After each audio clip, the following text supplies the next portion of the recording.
Welcome to the WRAL Daily Download. I'm Julian Grace, and today's deep dive conversation is with WRAL investigative data journalist Ali Ingersoll. She is here to talk about the numbers from the State Bureau of Investigation that show police disproportionately search black drivers and passengers in North Carolina. Ali, why did you look into this topic? Hey, Juliana. Thanks for having me on today. So I started looking into this twice, actually. So it came up when we began doing our documentary in Durham about violence in Durham. Kristen, our documentary journalist, she reached out to me asking about some statistics related to how often guns are found in searches. So it kind of became this rabbit hole I went down. Just a side note, guns are only found in searches in Durham 1.3% of the time. So really fascinating there that they're not yielding a lot of information there. So then after the incident happened with Shaw University students, I started looking into it once again then. So I looked at South Carolina numbers and had this conversation with Cullen and Randall, some of our investigative team members. And we were then like, well, what are the numbers in Durham, Raleigh, and Fayetteville? And I was like, actually, I pulled those months ago. So I went back and I re-looked at the data and started doing this story all over again just a couple of weeks ago. Now, you mentioned Shaw. I just want to give a little bit of context. 18 students from Shaw University, they were on a bus. The bus was pulled over by Highway Patrol in South Carolina, and they searched the students. So that kind of dovetailed you into looking to some of these numbers. Yes, it did. Because we were curious about it happening there, and it was disproportionate there because this isn't an issue that is unique to North Carolina. This is not an issue that's unique to Raleigh, Durham, or Fayetteville.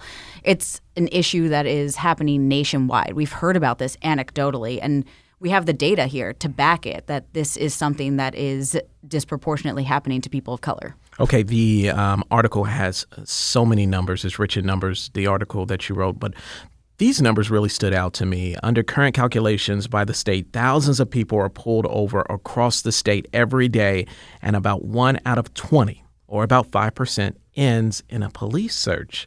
So based on those numbers, should people in general worry about being searched, or are we just talking about one group of people? I think maybe it might be where you live, sort of, because in Durham, 17% of people are searched who are pulled over. 17%? Correct. Yeah. So they pull over about 7,000 people, and just shy of 1,200 people get searched. Why is that? We're not sure why. We reached out to Durham many times over the course of nearly 3 weeks, and I think I emailed them maybe 6 or 7 times and didn't get a single response to them, not even an acknowledgement of my email. I asked to sit down with the chief. I asked to just talk to them. I asked for them to clarify and verify these numbers, and nothing. Nothing. Just radio silence. Okay, we don't want to just pick on Durham. There's a number of other areas, but I do have some numbers coming out of Durham as well. The numbers that you shared in Durham, 89% of people police search are black. In Raleigh, it's 76% are black. And in Fayetteville, 80% are black. Were you surprised by those numbers? I think I was surprised by those numbers. As I said, we've long heard about this anecdotally, and then the numbers are there to back that. What is also surprising is how disproportionate it is to what the communities look like. So a lot of these communities, all 3 of those communities, are not majority black communities, and yet majority of the people who police are searching are black. How can the general public gain access to these numbers? Because you say it's one thing to hear a certain group of people say, I'm always pulled over and I'm searched. But to see these numbers, how can I access these numbers if I'm at home and I want to see it for myself? So it's open data, actually. This is publicly available information from the State Bureau of Investigation. And so that's really just where I went and found it. And I think just knowing that these numbers exist and you can do that is great. It's nothing that I did that was fancy or anything like that. It's out there because they have to put it out there. I do want to give some context on the numbers as well. These numbers were gathered from the State Bureau of Investigation. How does that work? How do they get all of these numbers from multiple departments within our state? So each participating law enforcement agency has to give their statistics over to the State Bureau of Investigation. And when you get pulled over, if you get pulled over, if you get stopped for any reason, and the officer writes down a ton of information, and it includes your race, your gender, that sort of information, and what you were doing that they decided to pull you over. If you get searched, they have to put down that information as well. All of this goes into their personal police database, and then that gets handed over to the SBI. From your perspective, why is it important for us to know these numbers? I think it backs up exactly what we're hearing from community members. As I was saying, we have long heard about people who are disproportionately searched. And so I think it's important that these numbers exist because it's not just an outlier. Like someone being searched who's a person of color is not the outlier. They're actually the majority, we now know. So the numbers actually empower people who feel like they have been disenfranchised. I think so, yes. All right, Ali, we have so much more that we want to talk about and more details that we want to get into. We'll be back after the break with more from Ali Ingersoll as we continue to look into why police disproportionately search Black drivers and passengers in North Carolina. We'll be right back.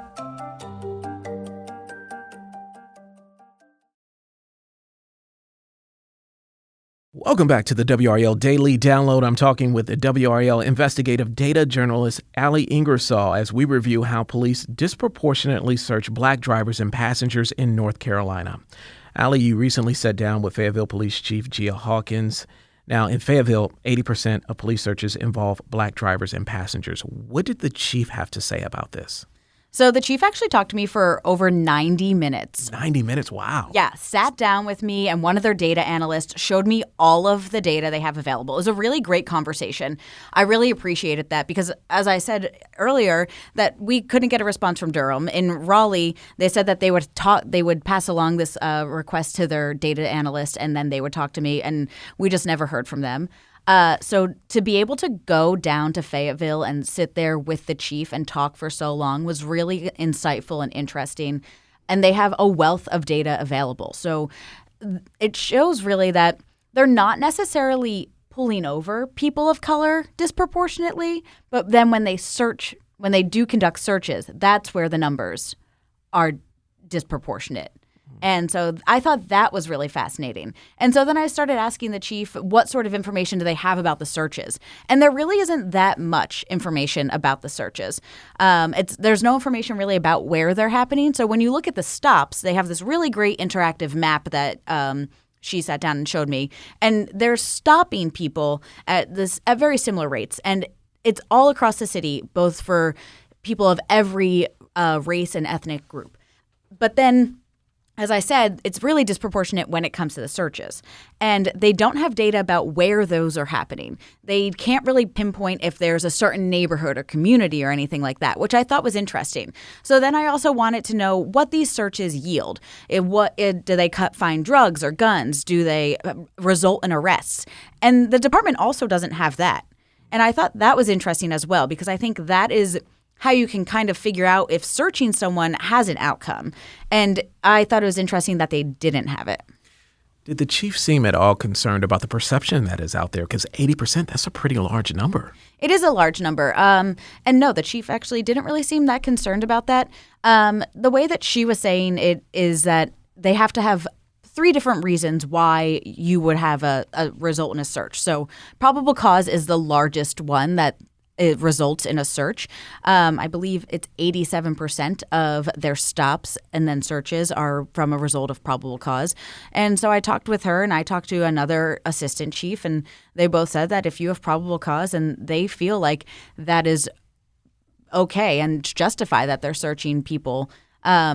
And so after talking with the chief and talking about these searches and where they're happening and the fact that that isn't mapped out, the chief thought that that was a great idea to do. And she was like, we're going to talk to our analysts and we're going to try to figure that out if we can do that. So I thought that it was good that they listened to what I was saying about I would like to have more data on this.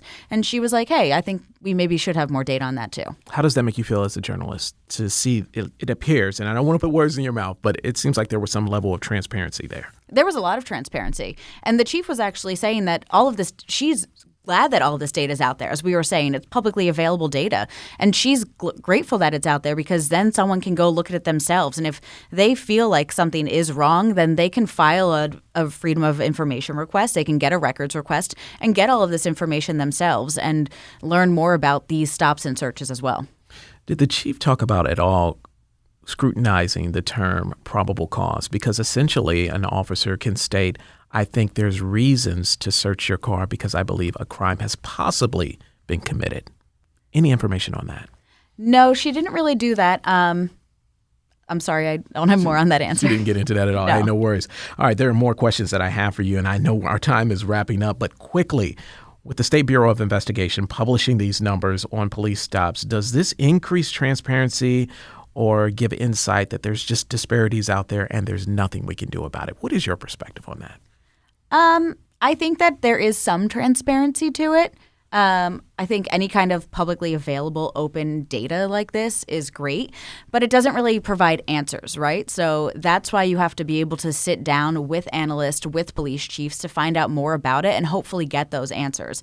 Numbers are one piece of the story. Figuring out why this is happening is another. And unfortunately, we don't have an answer. And as I was saying, this isn't unique here in North Carolina. This isn't unique to the 3 communities that I dug into. So it's a larger issue that really has to be looked into nationwide. When you say nationwide, did you take a look at any of the nationwide numbers at all? Yeah, so I looked at South Carolina because that's how this story that. came up. So I looked at South Carolina and then I looked at that specific sheriff's department as well. So I was able to figure out those numbers and they're also disproportionate. And so it really does echo onto the fact that this is a nationwide problem. I don't want to give anyone a report card grade or anything like that, but comparing North Carolina and South Carolina, did one do better? Did one do worse in comparison to one another? Or if you don't know that answer, that's totally fine as well, too. I don't recall North Carolina or South Carolina's off the top of my head. With North Carolina's, I know as a state as the whole, for people of color who are searched, it's 53%. So it's much lower than the 3 communities that we really dug into. It's a bit more even, but that's still disproportionate to what our entire state's demographic makeup is. Ali, why are numbers so important to you? I think they add context that's really hard to argue with in a story. I like how you said that. It adds context that's really hard to argue with in a story. So when you have the numbers, hey, these are the numbers. You have to decide how you will interpret it, but these are the numbers. Yes, exactly. A lot of journalism is people are sources. For the work that I do, numbers are sources. Ali, it was so great talking to you. Thank you for taking time out of your schedule. And thanks for listening to the WRAL Daily Download. You can also listen to entire WRAL newscasts in podcast form. Find the WRAL newscast in your podcast app. The feed is updated with new newscasts multiple times per day.